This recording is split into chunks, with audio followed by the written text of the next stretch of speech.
L'invité politique de la matinale, et ce matin, je reçois Jean-Marie Le Guen. Bonjour. Bonjour. Vous êtes secrétaire d'État chargé des relations avec le Parlement. La colère et la non-acceptation de l'inacceptable, dit Marek Alter.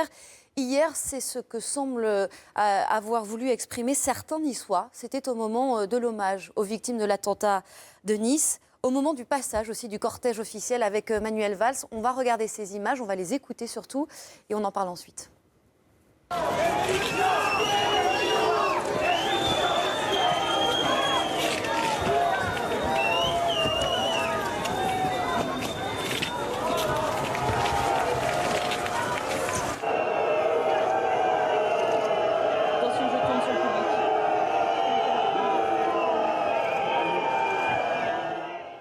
Être là le 14 juillet au soir, c'était pas plus difficile. Et maintenant, on les aurait applaudis. Alors qu'ils n'ont rien fait. Ils ont laissé passer ce camion, les policiers, madame. Ils ont laissé passer ce camion. C'est quelque chose, il y en a marre. Il y en a marre. Les enfants sont morts. Jean-Marie Le Guen, comment répondre à cette colère ? D'abord, il faut l'entendre. Il faut mesurer évidemment cette colère. Je ne confonds pas d'ailleurs ce que vous avez montré, qui me paraît correspondre à justement cette situation de colère, avec d'autres manifestations peut-être plus organisées, etc., en tout cas plus extrémistes du point de vue politique. Voilà, donc il faut comprendre, enfin je veux dire, c'est un choc abominable que nous avons tous subi, et il y a une volonté de ne pas accepter l'inacceptable, comme le dit Marek Alter, et nous partageons tout à fait cela. Le problème maintenant, c'est de trouver des réponses qui sont adaptées, de savoir que le risque zéro n'existe pas. Ceux qui disent le contraire, ceux qui prétendent qu'on aurait pu éviter cet attentat, mentent aux Français. Et ce dont nous avons besoin, c'est de vérité. Cette vérité est parfois difficile à dire, il faut que nous échangions, il faut que nous expliquions mieux peut-être encore la situation telle qu'elle est, les réponses que nous avons déjà apportées, qu'on peut améliorer ici ou là évidemment, mais nous sommes dans une situation qui est très grave. Qu'est-ce qui s'est passé ? Il y a non seulement évidemment un terrorisme organisé avec des commandos, on l'a vu évidemment au mois de janvier et au mois de novembre, 13 novembre 2015. Et puis, il y a aussi une culture du terrorisme, du djihadisme qui est en train de se répandre et qui fait que des personnalités fragiles, déséquilibrées, eh bien, passent à l'acte. Et là, évidemment, on est devant des conditions qui sont beaucoup plus dures à gérer. Ça ne veut pas dire qu'il ne faut pas prendre toutes les précautions et qu'il ne faut pas aller plus loin encore dans la réflexion pour la prévention de ce type d'attitude. Mais en même temps, on voit bien qu'elle est présente dans notre monde, pas simplement en France. On a vu cet après-midi, cette nuit en Allemagne. Et donc, on a vu tout un tas de pays qui ont été touchés par ce terrorisme. Donc, nous sommes rentrés dans une période qui est une période où il faut à la fois rassurer les Français, bien sûr, mais les protéger. Et les protéger et rassurer, ce n'est pas la même chose. On ne peut pas... Pour les rassurer, les Français ont besoin de réponses. Vous avez dit, nous avons fait ce que nous avons pu faire, mais nous sommes partis aussi de forces atrophiées. Je reprends vos mots. Qu'est-ce qui a manqué alors ? Qu'est-ce qui a manqué dans ce dernier cas ? Est-ce qu'on peut l'identifier ? Écoutez, non. D'abord, l'enquête dira un certain nombre de choses. Et moi, je préfère attendre que l'enquête, des éléments rationnels, soit publique et dire. Maintenant, il y a tout ce que l'État fait. Il a mis en place une montée en puissance de nos services de renseignement, de nos effectifs à la fois militaires mais aussi policiers. On a pris du retard sur ce qui s'était passé précédemment dans le quinquennat précédent. Les choses viennent à maturité. Par exemple, on était à 150 policiers mis à disposition de la municipalité de Nice, policiers d'État. On sait qu'on sera à 180 à la fin de l'année parce que justement, les policiers vont sortir des écoles et pouvoir rentrer. Bien. Donc les moyens sont là. Petit à petit, les choses se mettent en place aussi vite qu'il est possible qu'elles se mettent en place, après le retard qui avait été pris. Mais En même temps, il faut sans doute apprendre à réagir. Je pense que c'est toute la société qui doit se mobiliser. C'est-à-dire que l'État ne doit pas être en surplomb par rapport à la société. Il faut que l'État soit quelque part l'innervation de cette société et qu'il y ait un dialogue permanent entre la société et l'État. Ça ne peut pas être des policiers derrière chaque Français, ce sont aussi des Français qui sont vigilants, rationnels, respectueux des règles de la République, mais qui, quelque part, sont en action. Voilà, c'est tous ensemble. Cette cohésion nationale, elle est utile à la nation, mais elle est utile... Une réponse sociétale, une société... C'est-à-dire plus de vigilance. On a déjà beaucoup progressé. Regardez dans les trains ou dans les métros, on trouve quand un colis est abandonné, les gens savent le signaler aux autorités. Et on peut multiplier des exemples concrets, pratiques. Ça veut dire ne pas aller au défilé du 14 juillet ? Non, bien sûr que non. Nous devons continuer à vivre, évidemment. Et là, nous ne devons pas renoncer ni à nos principes de vie, ni à nos principes républicains. Ça serait la victoire de Daesh et ça ne serait en rien efficace. Il y aura toujours des rassemblements dans les centres commerciaux, dans la vie quotidienne, à une file d'attente d'un cinéma. Donc, si vous voulez, il faut apprendre à vivre. Il faut vivre, d'une part, apprendre à sans doute mieux se protéger et être totalement mobilisé dans une situation où nous savons que le risque zéro n'existe pas. Ce n'est pas facile à dire, mais ceux qui disent le contraire sont des menteurs et conduiront le peuple français, si jamais il devait être cru, vers de très grandes désillusions et de très grands chaos. Le risque zéro n'existe pas et justement, Manuel Valls a fait une annonce hier qui concerne un attentat déjoué juste avant l'Euro. On l'écoute et on en parle ensuite. L'engagement des services de renseignement, l'état d'urgence ont permis sans aucun doute d'éviter un certain nombre d'attentats encore ces derniers mois. Un juste avant l'Euro, qui aurait pu être particulièrement meurtrier. Je veux dire d'ailleurs à travers vous, à nos compatriotes, que nous évitons les attentats, même s'il n'y a pas de risque zéro.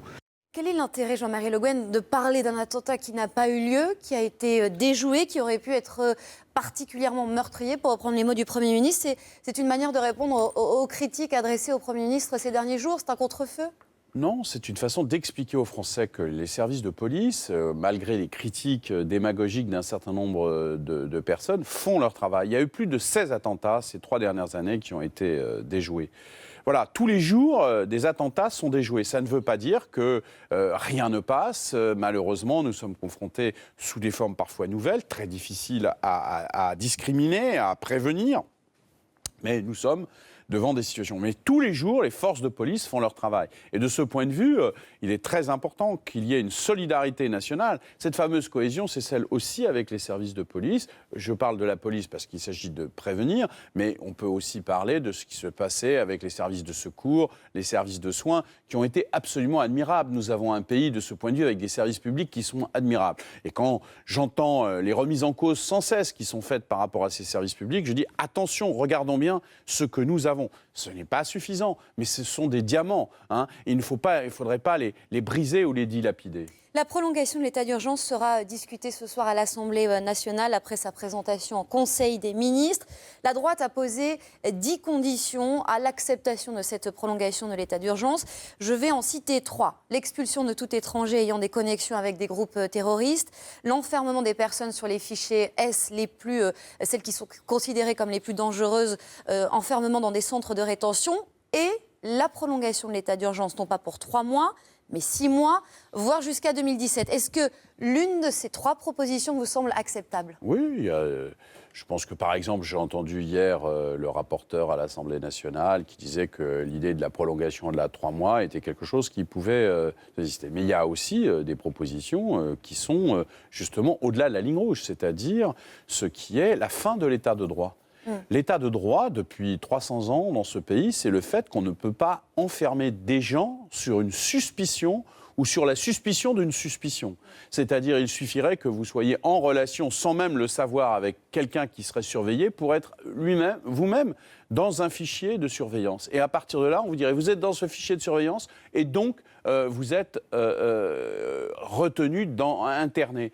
Ces propos sont à la fois totalement contraires à toutes les valeurs de la République et des démocraties au-delà de la France, mais ce sont aussi des mauvaises solutions. Qu'est-ce qu'on ferait si on avait 10 000, 20 000 personnes et leurs familles autour qui sont internées et retenues dans notre pays? Ces méthodes-là, ce sont des méthodes contraires à l'efficacité et aux valeurs de la République. La prolongation de l'état d'urgence, ce sera pour combien de temps? Combien de temps François Hollande veut-il le prolonger? Il faut que l'Assemblée en discute. Je pense qu'il s'agit peut-être, je ne sais pas, d'aller à la fin de l'année, d'aller à 6 mois. On verra bien. C'est de cet ordre-là. Les parlementaires feront 6 mois dans choix. un premier temps? Je n'en sais rien. Ce n'est pas encore une fois, le Parlement décide. Ce n'est pas le gouvernement. Le gouvernement ne s'opposera pas à l'idée de prolonger de façon raisonnable la durée de l'état d'urgence. Est-ce que François Hollande imagine une prolongation de l'état d'urgence jusqu'en 2017?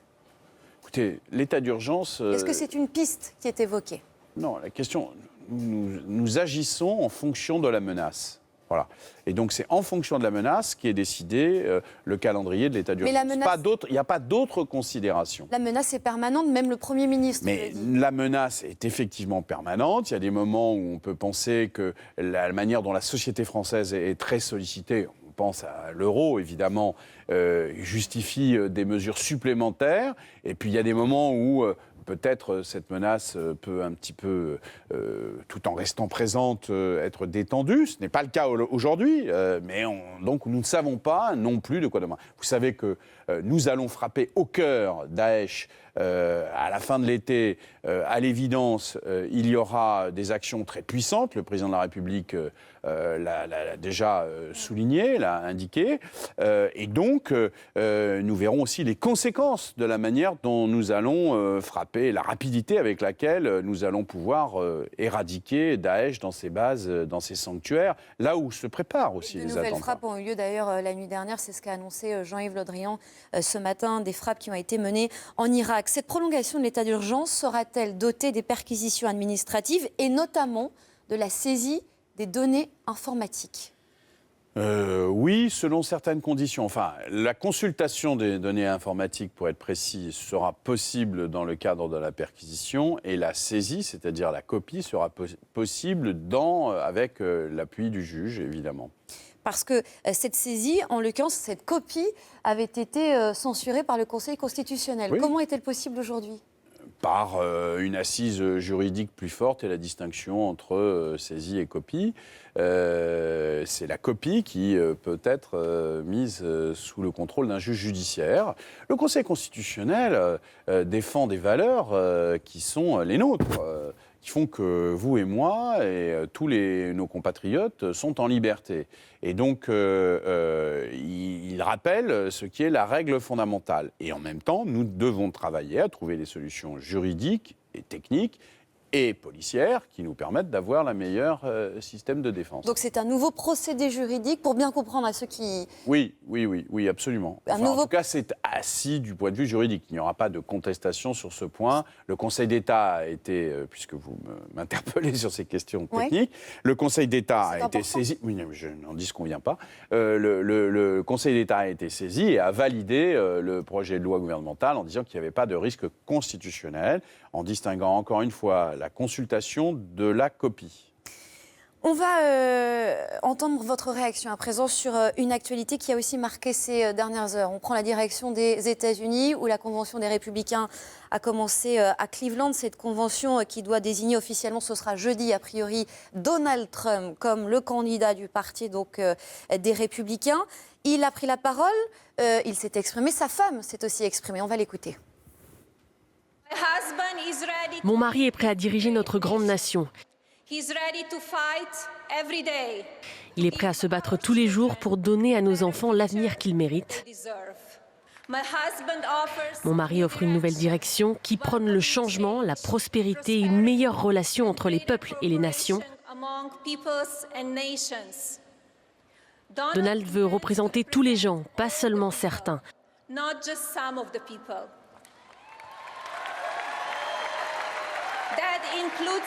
Cela inclut les chrétiens et les juifs et les musulmans. Cela inclut les hispaniques, les afro-américains et les asiatiques, les pauvres et la classe moyenne. Donald Trump, candidat du Rassemblement, ça sautait aux yeux, non, pendant toute cette campagne ? Vous voyez bien, là, on est dans la technique maintenant de la médiatisation politique. Madame Trump avec une spontanéité Oui. tout à fait remarquable. Ça vous fait Lisant peur, son prompteur, Donald Trump à la tête des États-Unis?